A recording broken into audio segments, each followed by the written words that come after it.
Pues buenos días. En primer lugar, pues muchas gracias a todos vosotros por estar aquí, dedicando vuestro precioso tiempo a esta presentación de los sellos de Pyme Innovadora y Joven Empresa Innovadora. Muchas gracias, Jesús, por invitarnos, por estar con todos vosotros. Y bueno, pues vamos a ver si conseguimos hacer una pequeña introducción sobre cuál ha sido la génesis de estos sellos, el motivo por el cual estamos aquí, estamos con CEI, cuál es técnicamente el contenido de estas dos especificaciones AENOR y de qué manera lo estamos llevando adelante. La parte de certificación, en la ponencia que nos seguirá, se tratará más en detalle la certificación de Pyme Innovadora, y tras una pausa café, que yo creo que será merecida, pues hablaremos de los aspectos técnicos de certificación de Joven Empresa Innovadora. Bien, antecedentes. Empezamos a hablar de Joven Empresa Innovadora y de Pyme Innovadora en la Ley de la Ciencia, en 2011. Entonces se empieza a hablar de un cambio de modelo, de un cambio hacia una economía del conocimiento, y es en ese momento cuando se cita por primera vez la importancia de la PYME y la joven empresa como motor de desarrollo de este cambio de modelo económico. Tras la publicación en 2011 de la Ley de la Ciencia, el Ministerio de Economía y Competitividad contactó a AENOR para elaborar normas que pudiesen estructurar pues todo este mecanismo que vamos a presentar hoy de reconocimiento, de asignación de recursos, de incentivos que se está poniendo en marcha. Trabajamos pues aproximadamente, trabajamos en ello 2 años y medio aproximadamente en la elaboración de estas especificaciones. Ahora, si me aclaro con Windows 10, veremos un poco los contenidos técnicos de la especificación, y a partir del 2014, cuando se publica el Real Decreto 475, cuando ya se estructuran todos lo que son los incentivos económicos asociados a estas normas que elaboró AENOR.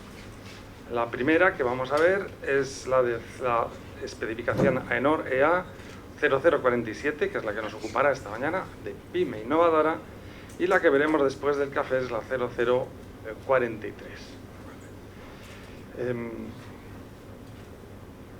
¿En qué consiste en grandes líneas la especificación, la 0047? Bien, cuando empezamos a trabajar en ello, lo primero que hicimos es hacer un estado del arte. ¿Quién está trabajando en este campo? Lógicamente, pues una de las organizaciones que apareció en primer lugar fueron los CEIs, fue a través de su asociación ANCES, que ya trabajaba desde hacía mucho tiempo en el sello de EIBT, de Empresa de Base Tecnológica. Entonces parecía completamente lógico que una de las partes interesadas, que son los CEIs, pues participasen, colaborasen en la elaboración de estas normas. Participaron, por supuesto, los ministerios de Economía, Competitividad, ministerios de Industria, universidades, centros tecnológicos. Participaron también la Fundación COTEC, que también tenía un modelo de diagnóstico para pymes innovadoras. Y sobre todo lo que hicimos fue intentar alinearlo con las grandes corrientes de sellos que hay en Europa, sellos de gran prestigio, reconocidos, que permiten eso que todos vamos persiguiendo, que es tener una ventanilla única. Un sello que nos permite presentarnos en diferentes ocasiones, para diferentes objetivos, y no tener que ir preparando una documentación para cada ocasión. Este era el espíritu, y por ello pues la norma se empezó a elaborar partiendo de lo que es el Innovation Union Scoreboard, es decir, los datos que genera Eurostat en ámbito nacional, es decir, de arriba para abajo. Se alineó también con los trabajos que desarrolla el INE, el Instituto Nacional de Estadística. y empezamos a trabajar pues, en la elaboración de esta norma. En grandes líneas, los contenidos del documento técnico son estos 4. En primer lugar, la organización debe ser una pyme. Estamos hablando de un sello de pyme innovadora, por supuesto. En segundo lugar, pues lo que son los recursos que está aplicando esa empresa a esas actividades de I+D+I, que son indicadores de entrada. En tercer lugar, lógicamente, el proceso de innovación, cómo está generando esa innovación y, por supuesto, indicadores de salida que se llamaron resultados y valorización. En grandes líneas, vemos que la parte de recursos aplicados tiene 3 indicadores referidos a recursos humanos, 6 indicadores referidos a recursos económicos financieros, 2 indicadores referidos al proceso de innovación, a forma de innovar, 6 referidos a la organización de la innovación, 4 referidos a los resultados, registros de propiedad, 3 resultados de proceso, 1 de empleo generado por I+D+I y 3 de retorno económico. Debo decir que ahora veremos más en detalle, por primera vez se están incorporando indicadores de innovación no tecnológica, innovación en marketing, innovación en canales de ventas, innovación no estrictamente tecnológica. ¿Qué es en este dibujo que hay a la derecha de la imagen? Pues hemos querido sintetizar algo que va a ser una de las grandes ventajas de esta certificación. La certificación, sí, como ya hemos podido ver en la presentación, de la carátula de presentación, pues lógicamente tiene asociados una serie de incentivos económicos muy importantes que ahora veremos. Pero también tiene 2 grandes ventajas. La primera es que nos va a permitir hacer un autodiagnóstico, saber cómo estamos, cuáles son nuestros puntos fuertes y cuáles son nuestros puntos débiles. Y en segundo lugar, la segunda gran ventaja es que nos va a permitir compararnos o medirnos con otras organizaciones similares a nosotros. Esto que vemos aquí, en estos 3 colores, pues pretendería representar los perfiles que vamos a ir generando en función de nuestra área de actividad. Y pongo un ejemplo. Hay indicadores en cuanto a la propiedad, en cuanto al registro de patentes. Hay actividades en las que no se puede registrar patentes, por ejemplo el software. Por lo tanto, las empresas que trabajen en ese sector pues, se medirán mejor, se compararán mejor con empresas del mismo sector que otras que sí, que generan patentes, por ejemplo.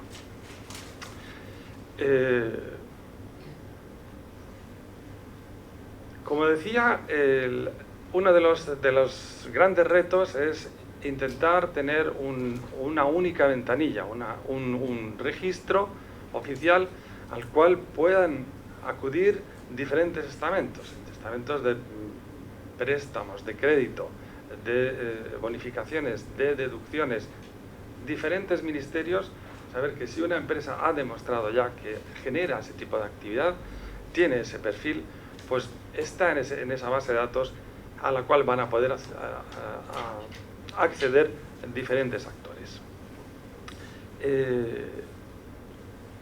Actualmente, ¿cuáles son los actores que están previstos que accedan a esta base de datos o qué incentivos están asociados ya a esta base de datos donde estarán registradas de manera automática las empresas?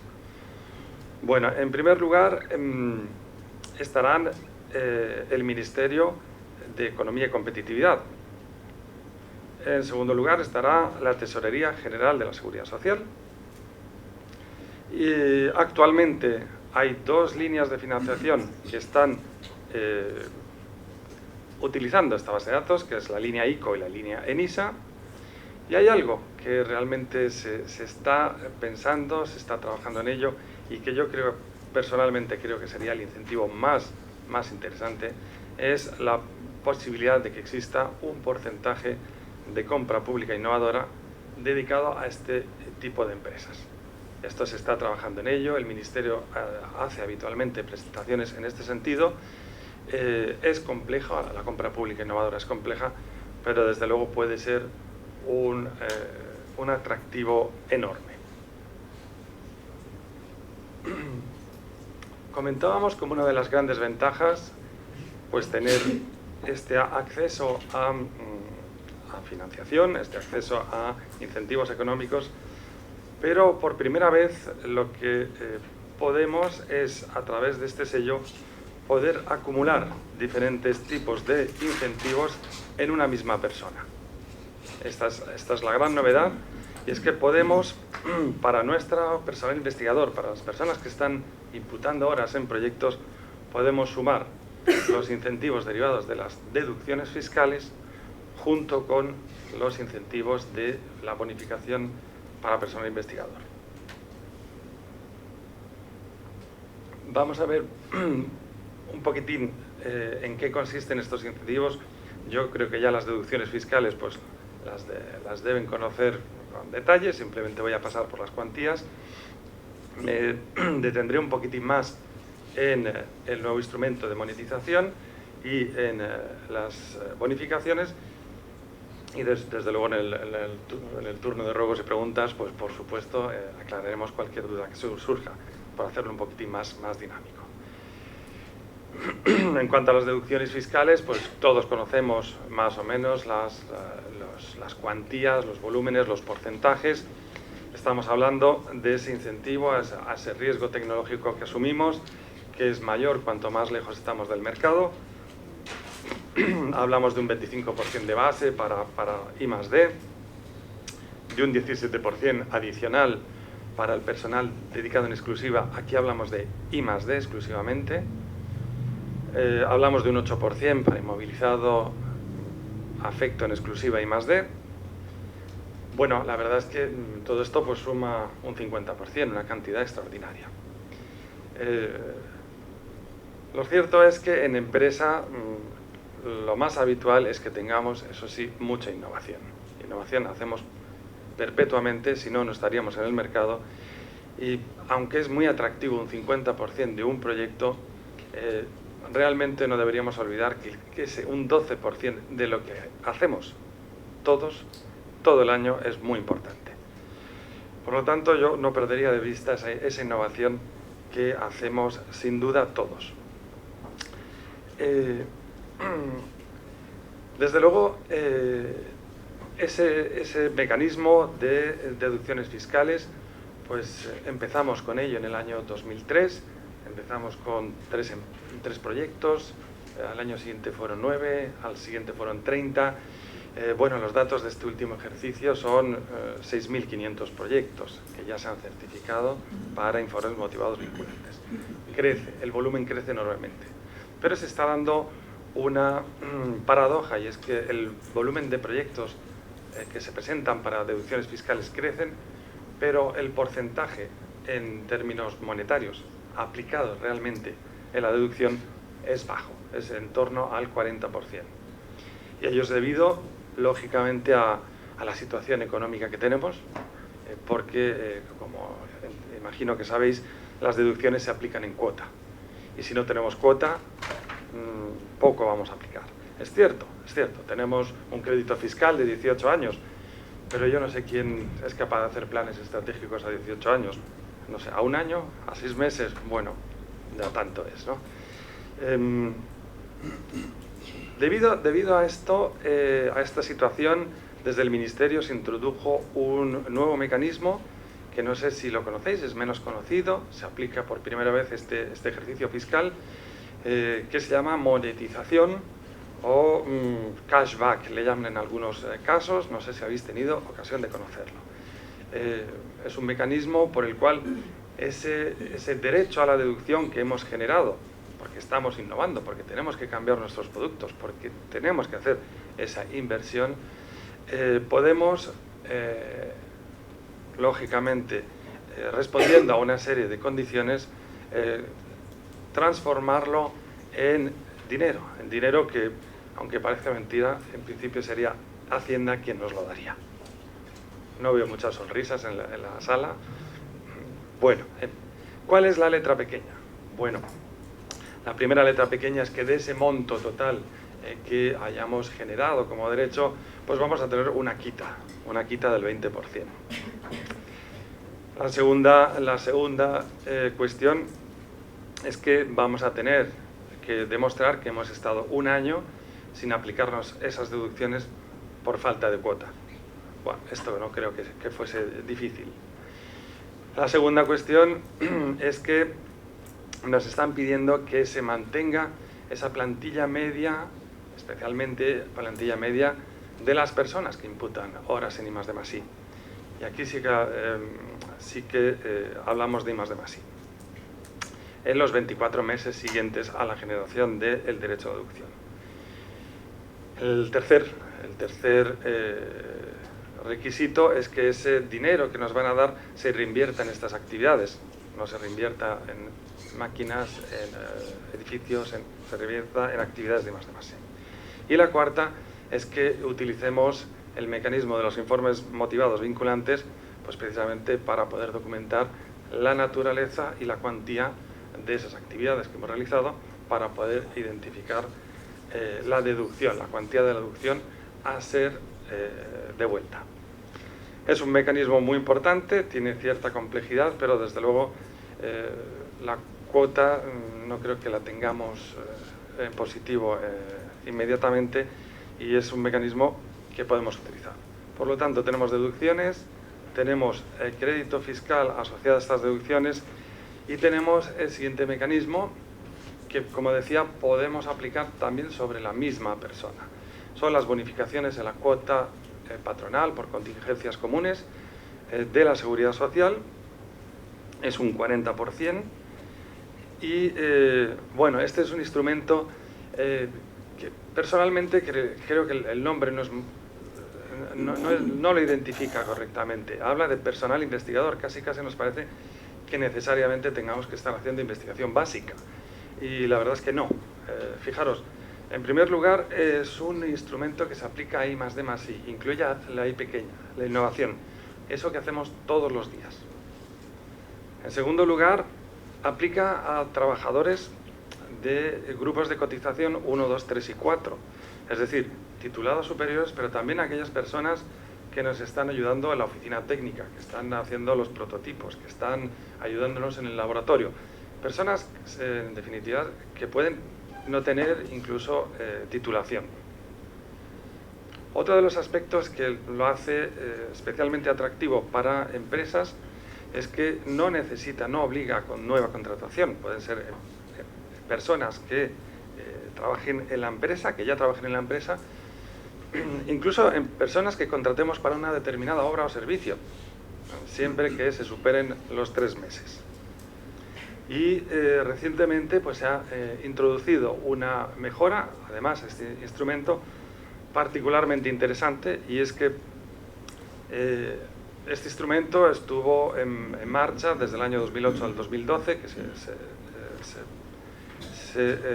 cerró, se derogó el Real Decreto y ha vuelto a ser introducido en 2014.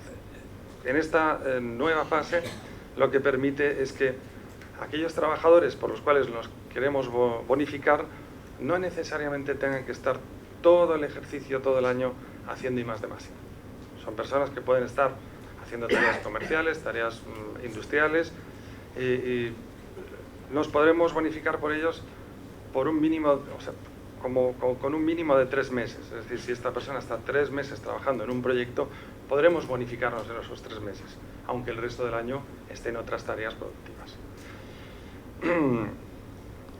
Estas son las bases de cotización del ejercicio 2015. Como vemos, va desde un mínimo de 750 euros aproximadamente para el grupo de cotización 4, ayudantes no titulados, hasta unos 3.600 euros para titulados superiores, ¿no?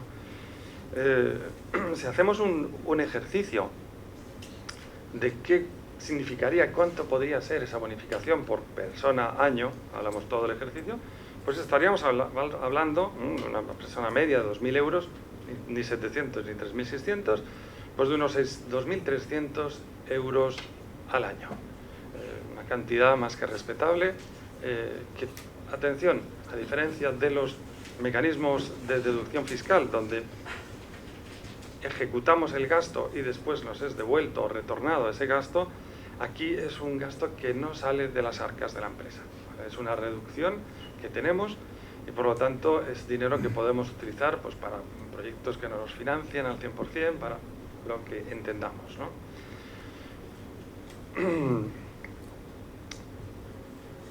Como comentaba, pues tenemos también los créditos ICO que lo están utilizando, tiene una línea específica, los créditos ENISA, y a mí me gustaría, si consigo, esto va a ser más difícil, en los 10 minutos que tengo, presentar los contenidos de la norma, para que vean cuáles son. No sé si alguien me echa una mano con Windows 10, porque vamos a ver. Vale, creo que sí. Vale, creo que sí, lo he conseguido.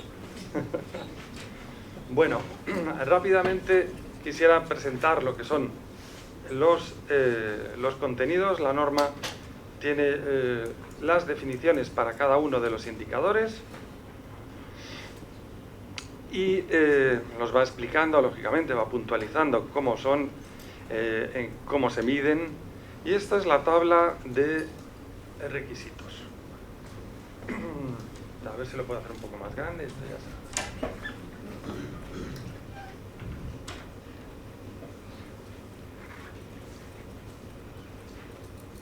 Vale, estos son. En cuanto a recursos humanos, por ejemplo, nos pide pues qué tanto por ciento de personal se dedica a I+D+I sobre el total de empleados. Bien, el total de empleados pues es algo que es bastante fácil de identificar. Le pedimos a la Seguridad Social el informe ITA de alta de trabajadores y podemos saber cuántas personas tiene. Se nos complica más cuando debemos identificar cuántas personas se dedican a I+D+I. Lo tenemos adecuadamente contabilizado, tenemos contabilidad analítica, tenemos identificados los proyectos grandes y pequeños. Este es un reto que tendremos seguramente a la hora de justificar este indicador. El siguiente es de estas personas, ¿cuántos son graduados? Esto será fácil. Tenemos seguramente los currículum de las personas que están trabajando. Este no nos costaría mucho. ¿Se compensa de alguna manera la dedicación voluntaria a actividades? ¿Tenemos algún sistema de reconocimientos, de premios? Bueno, aquí habrá que ver si la empresa lo tiene o no lo tiene. ¿Lo tiene formalizado esa incentivación,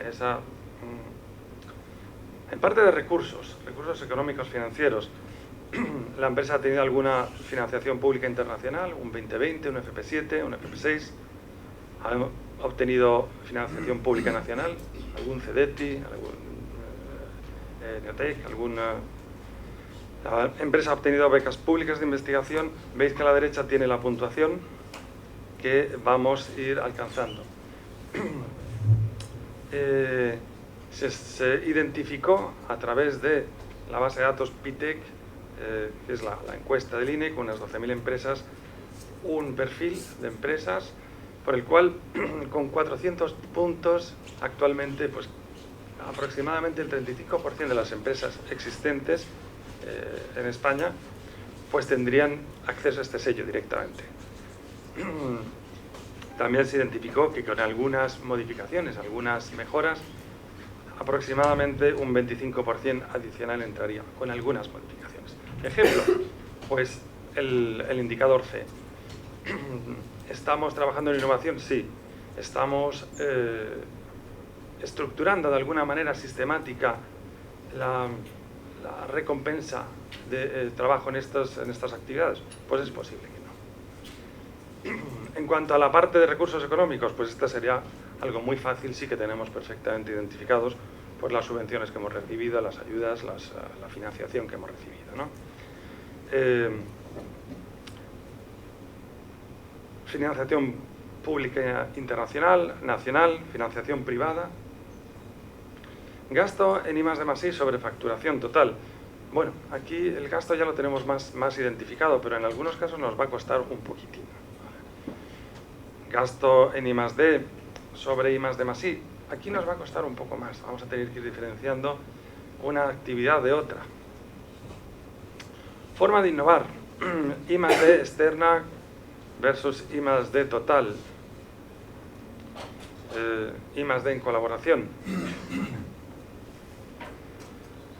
Proceso sistemático para relacionarse con suministradores para aumentar la capacidad de innovación de la empresa. ¿Estamos colaborando? ¿Estamos cooperando con suministradores? Pues probablemente sí. ¿Lo tenemos formalizado? Es posible que no. ¿Hay alguien en la empresa que tiene obligación de conocer las novedades de mercado? Pues definitivamente sí. ¿Lo tenemos estructurado? Es posible, pero posiblemente tengamos que trabajar en ello, ¿no? Retroalimentación por parte del cliente. Cualquiera que tenga un sistema de gestión de calidad lo va a tener, sí o sí. ¿Vale? Contabilidad analítica.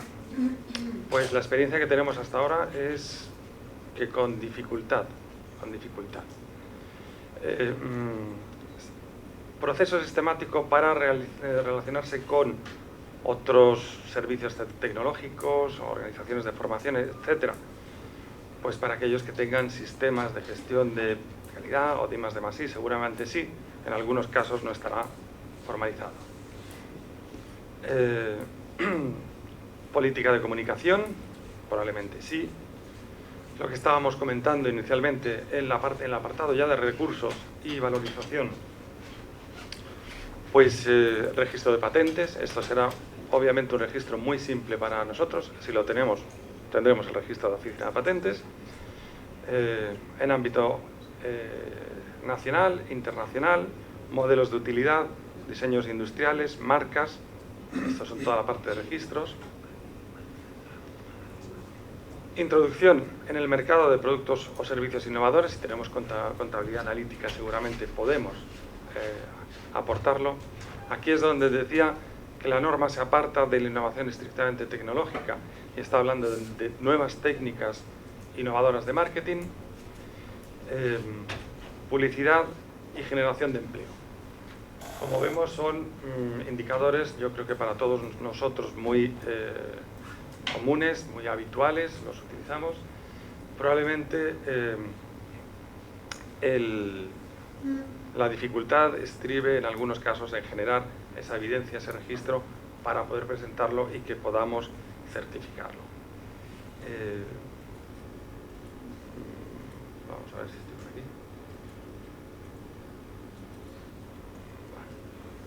Bueno, le hemos dado un repaso a lo que ha sido la génesis de las normas, un repaso a los beneficios que tiene, un rápido repaso a los contenidos que tiene y bueno, pues simplemente comentarles que vamos a entrar ahora con la siguiente ponencia en el esquema de certificación, pero lógicamente desde AENOR pues también certificamos la I+D+I en sus diferentes vertientes, sistemas, personal, joven empresa, proyectos, personal investigador, etc.